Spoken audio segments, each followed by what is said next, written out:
Morning दोस्तों, कैसे हैं आप लोग? गुड मॉर्निंग भाई। और समीर क्या हाल है?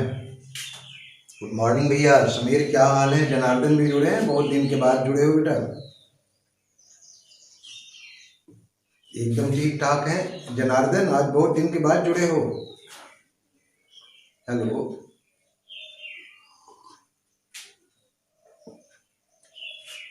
अच्छा अच्छा, दादाजी की वजह से ना।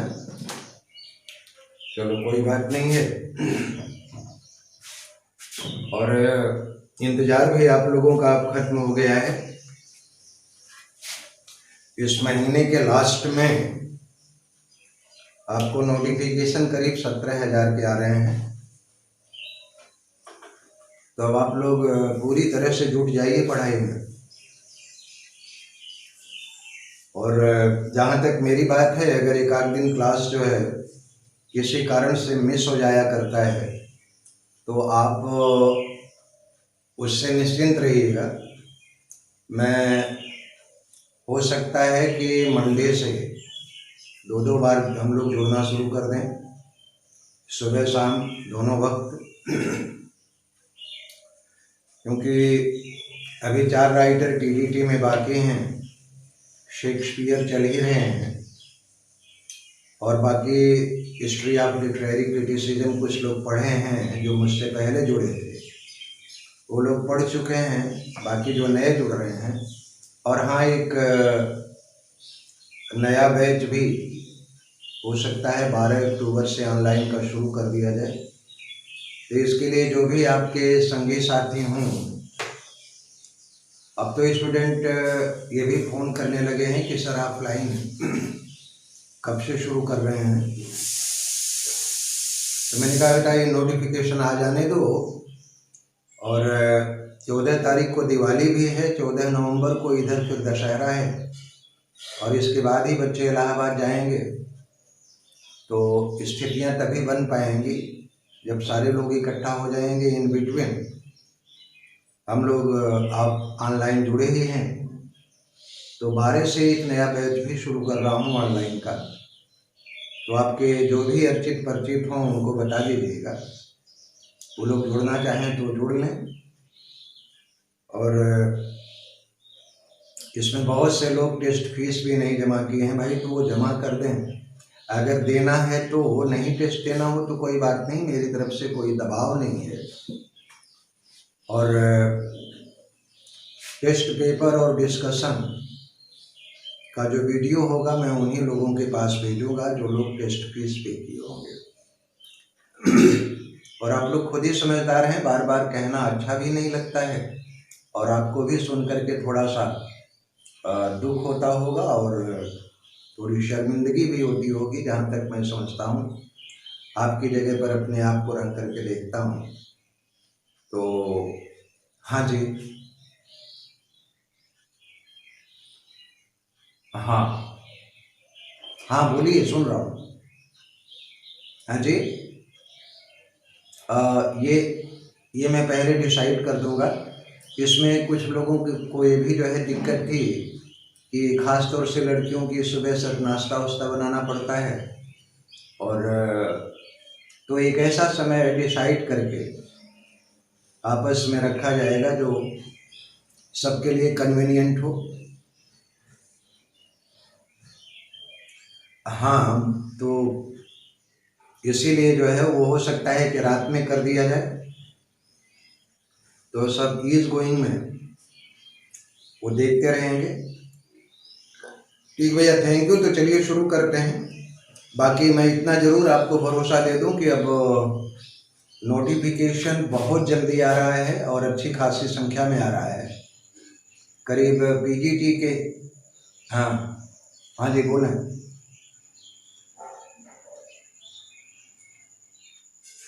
इंटरव्यू समाप्त हो गया है, ठीक है, यही कहना चाह रहे हैं ना? तो कल आवाज़ आपकी कट के आ रही है। तो टीजीटी से,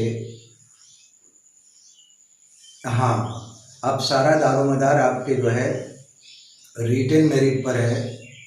इसलिए पूरा जोर दीजिए।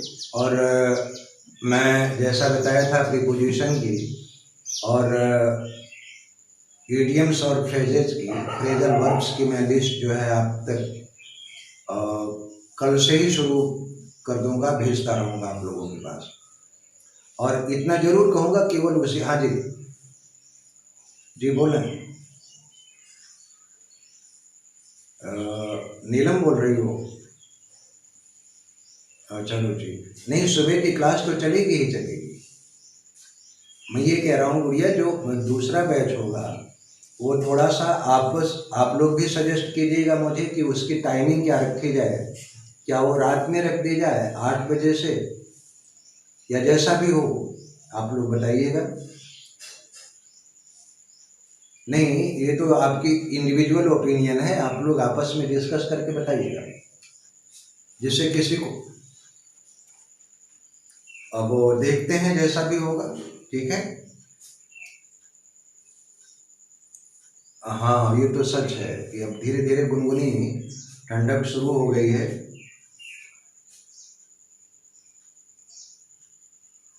चलो ठीक है, और लोग बता देंगे, बाकी जो है आप लोगों की तो चल ही रही है एज इट इज।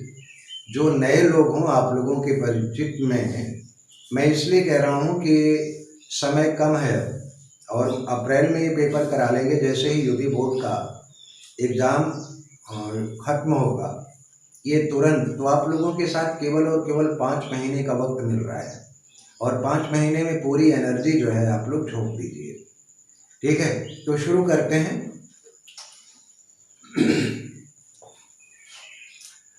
आज शेक्सपियर के लिटरेरी करियर की चर्चा होगी। Shakespeare's literary career can be classified into 4 periods.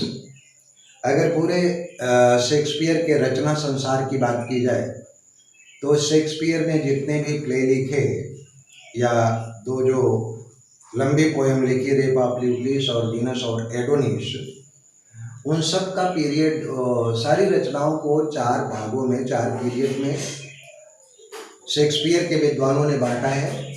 First period, the first period was termed by professor Dowden in the workshop. पहले पीरियड को, जिसका कि समय है 1500 से 88 तक और 1500 से 94 तक का, और ये भी ध्यान रखिएगा कि ये केवल एस्टिमेटेड है, क्योंकि इसको हार्ड एंड फास्ट मत मानिएगा, कांस्टेंट मत मानिएगा, रफली कमोवेश 1588 से लेकर के 1594 तक का जो पीरियड है वो फर्स्ट पीरियड है। और इस पीरियड को प्रोफेसर डाउडन ने एक फ्रेज दिया है, इन the workshop. Means Shakespeare was like an apprentice in the world of drama. नाटक संसार या नाटक की दुनिया में अगर कहा जाए तो शेक्सपियर एक नवसिखिए जैसा था, अप्रेंटिस था। The plays of this period bear clear impression of University Wits. प्रश्न पूछा गया है कि which works of which period are clearly incorporated in the light of University Wits. ये प्रश्न पूछा गया है DSSB में। तो पहले पीरियड के दौरान शेक्सपियर ने जो भी नाटक लिखे उनके ऊपर यूनिवर्सिटी विट्स का प्रभाव था, जिसके बारे में हम लोग चर्चा कर चुके हैं। और दूसरी बात यह है कि इट लैक्स प्रोलिफिसिटी। इसमें प्रोलिफिक आइडियाज़ का कोई भी समावेश नहीं किया था शेक्सपियर ने, यानी एक नवीन विचारों की कोई भी झलक शेक्सपियर के पहले पीरियड के नाटकों में नहीं मिलती है। और दूसरी बात यह है कि he had employed maximum words,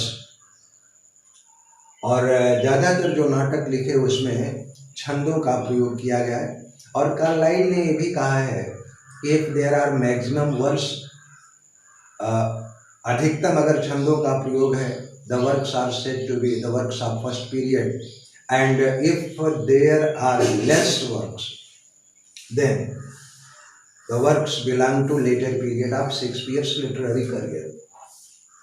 अब जरा चर्चा कर लेते हैं कि फर्स्ट पीरियड के उसके कौन कौन से नाटक थे।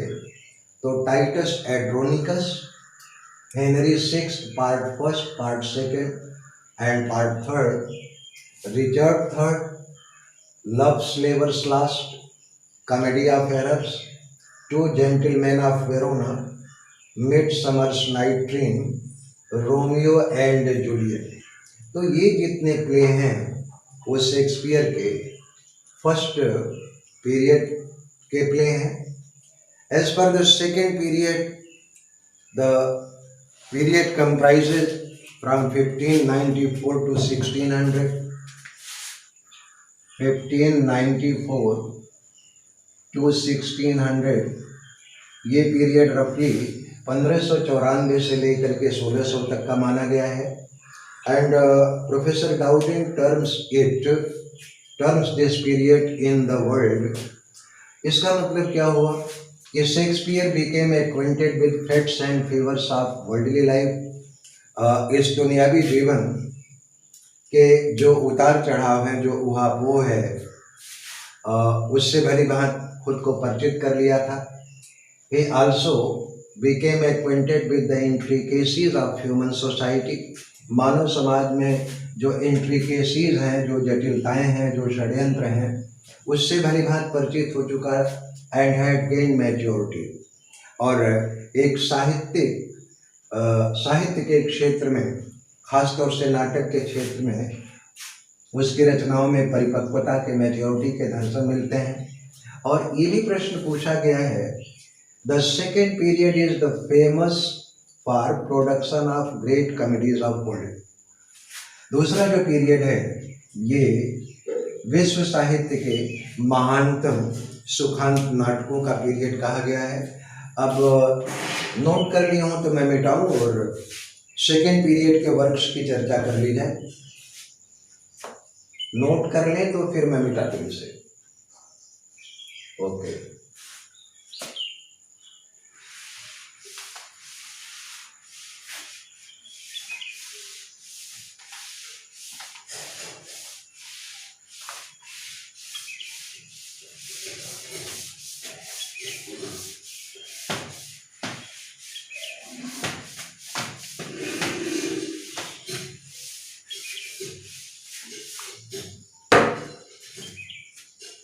Works of second period।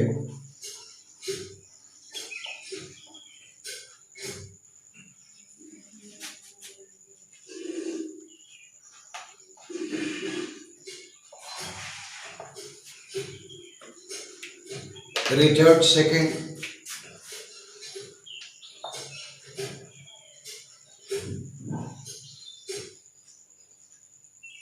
और King John,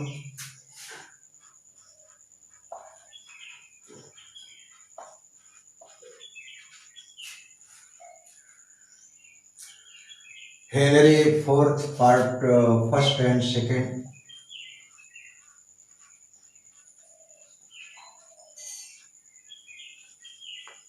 part first and second. Next है Henry fifth,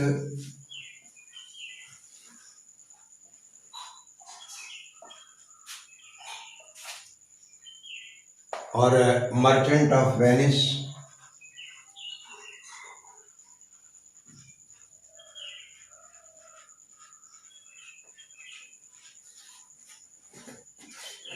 taming of shrew,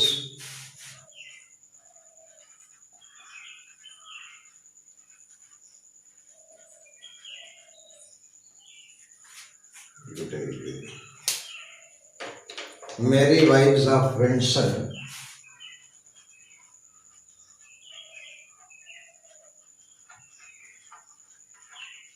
merry wives of Windsor. और नेक्स्ट है much ado about nothing.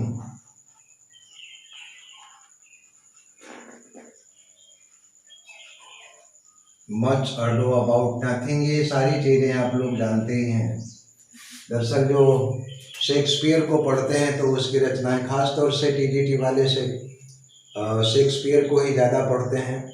As you like it,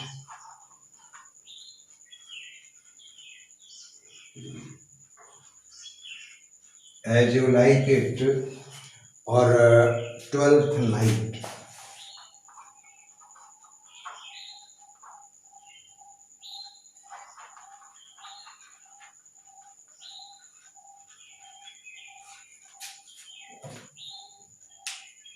ये इतने प्ले जो हैं वो सेकेंड पीरियड के वर्क्स हैं, मिटा दें इसे।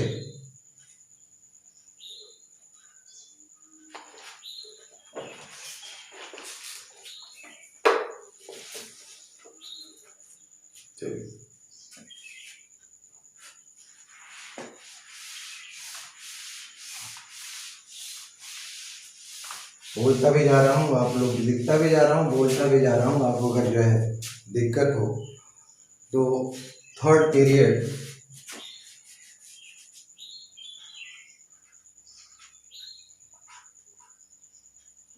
वर्क्स ऑफ थर्ड पीरियड, और इसको प्रोफेसर डाउडेन ने कहा है कि आउट ऑफ डेप्थ।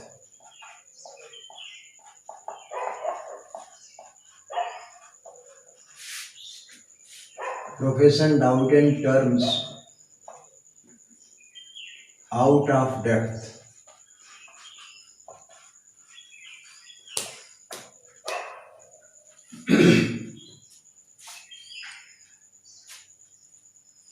इसका मतलब शेक्सपियर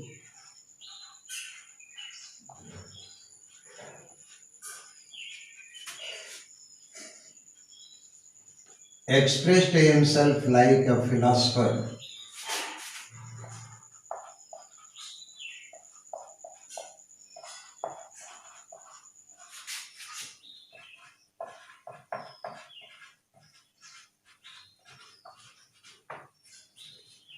वास्तव में शेक्सपियर की रचनाओं में एक फिलासफर की झलक मिलती है। Contemplation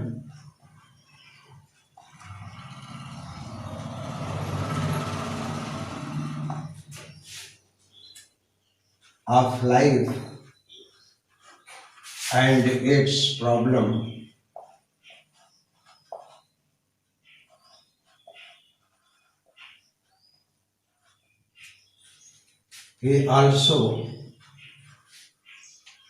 He came to know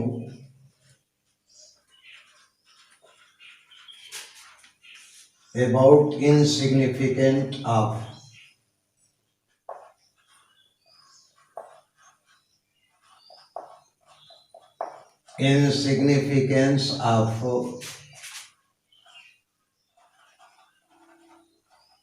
human life, its futility,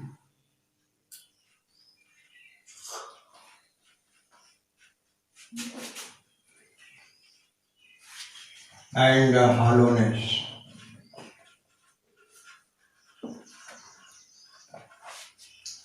third period के दौरान शेक्सपियर के जितने नाटक हैं उसमें दार्शनिकता के पुट मिलते हैं। कंटेम्पलेशन ऑफ लाइफ, कंटेम्पलेशन कहते हैं गहन विचार को, जीवन क्या है और इसकी समस्याएं क्या हैं, इसके ऊपर गहनता से विचार करता है। He came to know about insignificance of human life, मानव जीवन की व्यर्थता, महत्वहीनता के बारे में उसे पूरी तरह से पता चल चुका था। लाइफ्स फ्यूटिलिटी एंड हॉलोनेस, जीवन का जो खोखलापन है और जो व्यर्थता है, निरर्थकता है, इसके बारे में पूरी तरह से उसे अनुभव हो चुका था। और यही कारण है कि ये सारी चीज़ें थर्ड पीरियड के दौरान उसके नाटकों में मिलती हैं। तो और ये भी देख लीजिएगा कि the third period is famous for, note में, the third period is famous for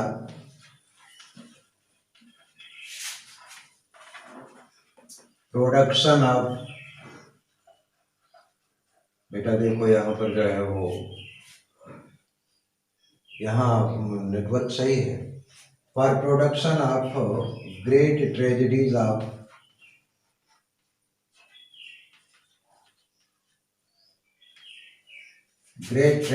of world literature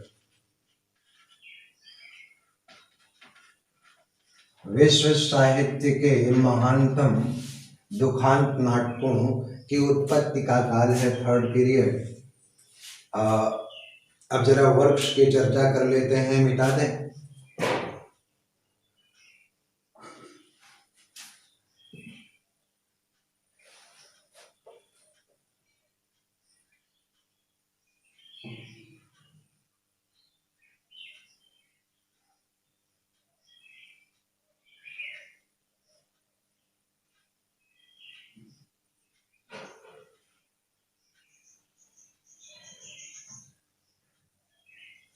note कर लीजिएगा तो बता दीजिएगा।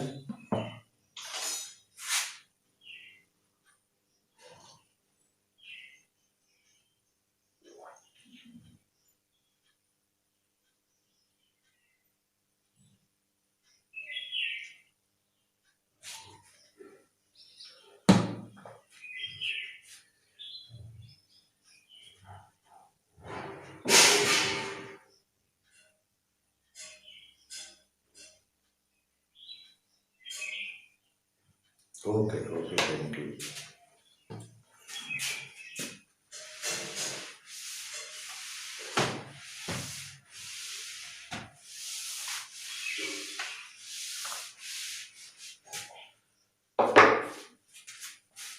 Julius Caesar,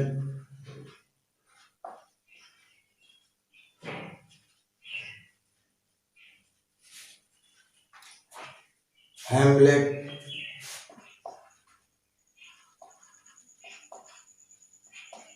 Othello,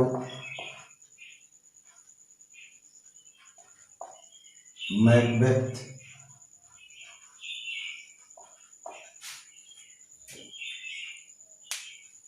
king Lear, Antony and Cleopatra,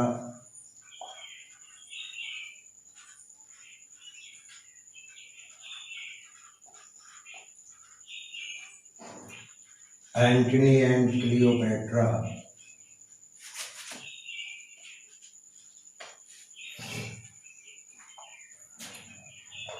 Coriolanus,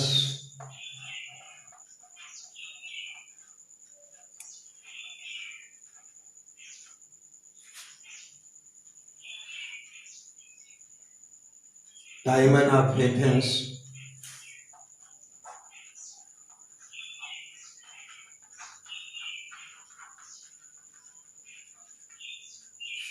Timon of Athens, Troilus and क्रेसिदा,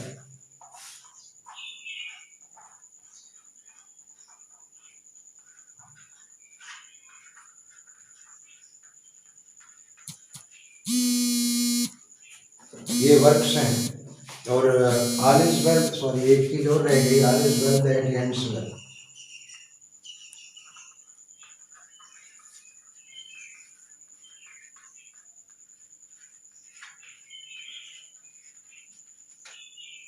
अंत भला तो सब भला, 1 2 3 4 5 6 7 ठीक।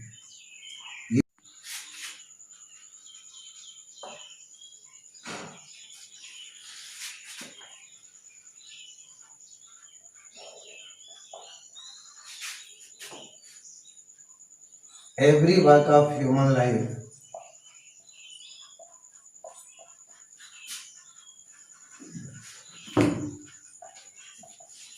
ऐसा प्रतीत होता है कि जीवन के प्रत्येक क्षेत्र का सर्वे करने के बाद Shakespeare might have reached the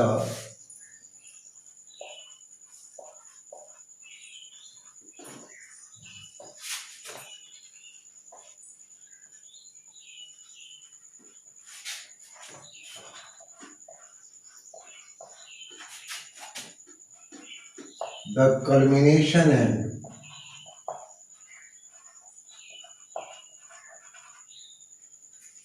and conclusion of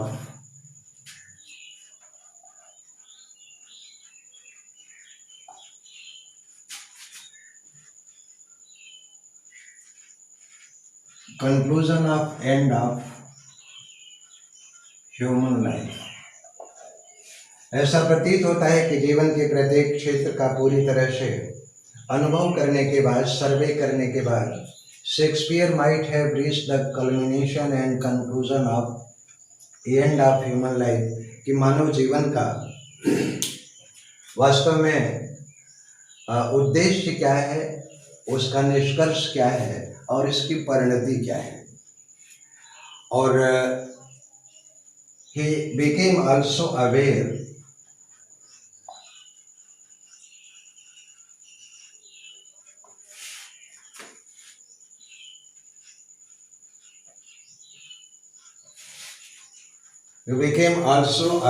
of illusion of human life.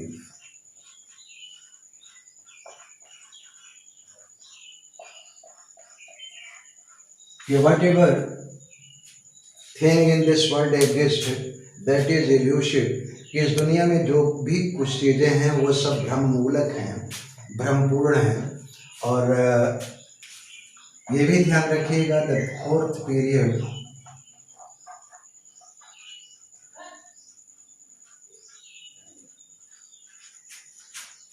Is the period of, अभी कितना समय बचा हुआ,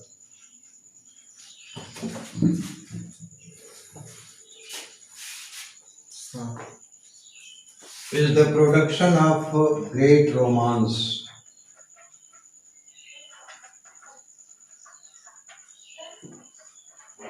चौथे पीरियड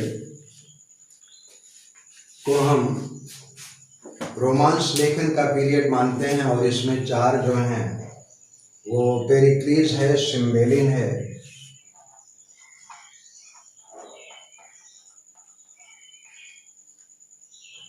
सिम्बेलिन,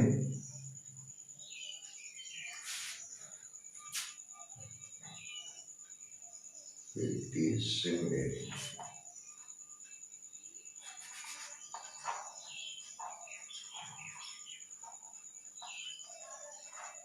पेरिक्लीस, सिम्बेलिन, विंटर्स टेल और टेम्पेस्ट।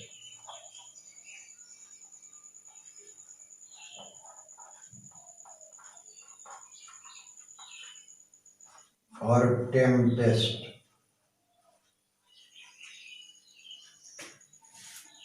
मित्रों, एक चीज जो है, ये चार ग्रेट रोमांस हैं शेक्सपियर के, और इसी को रोमांस क्या होता है जिसके बारे में लिटरेरी टर्म में चर्चा कर लेंगे हम लोग पूरी तरह से।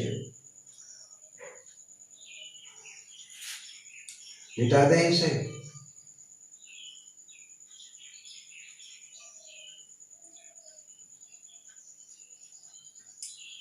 और साथ में the period is also known for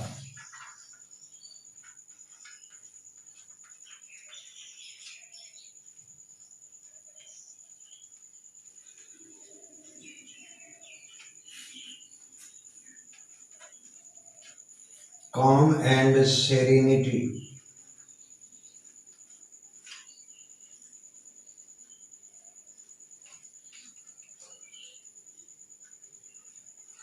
ये प्रश्न पूछा गया है। अब कितना समय बचा हुआ?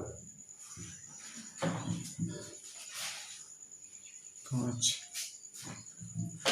मित्रों, थोड़ा सा अब मैं आपसे एक चीज जानना चाहूंगा, नोट कर लिया हूं तो फिर 2 मिनट चर्चा कर ली जाए।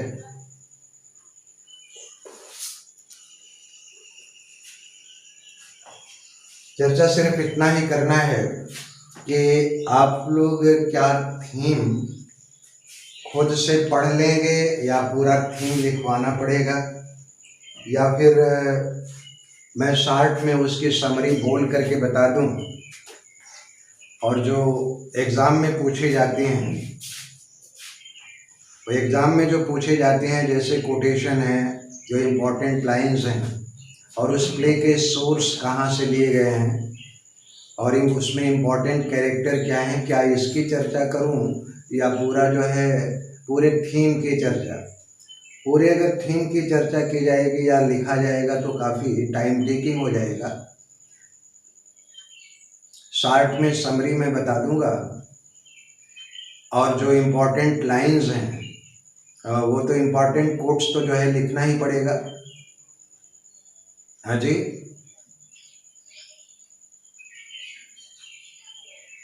हाँ, कहानी तो देखिए आप कहीं से भी पढ़ सकते हैं। आप चाहें तो यूट्यूब उस पर आप विकिपीडिया पर जा कर के उसकी थीम या समरी पढ़ सकते हैं।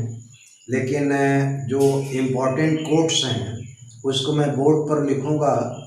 उस प्ले का स्रोत कहाँ से दिया है शेक्सपियर ने, ठीक, और उसके इम्पोर्टेंट कोट्स की चर्चा कर दूंगा। बाकी समरी मैं ऐसे ही बोल करके बता दूंगा। और अब डिटेल में अगर आपको पढ़ना होगा तो आप विकिपीडिया और जो है गूगल से पढ़ लीजिएगा, ठीक है। तो हाँ, शॉर्ट में ही हम बताएंगे। बाकी कोटेशन को तो जो है लिख करके उसको एक्सप्लेन करना पड़ेगा। वो काम जो महत्वपूर्ण है वो हम करेंगे, बाकी जो आप लायक हो वो आप कर लीजिएगा। क्या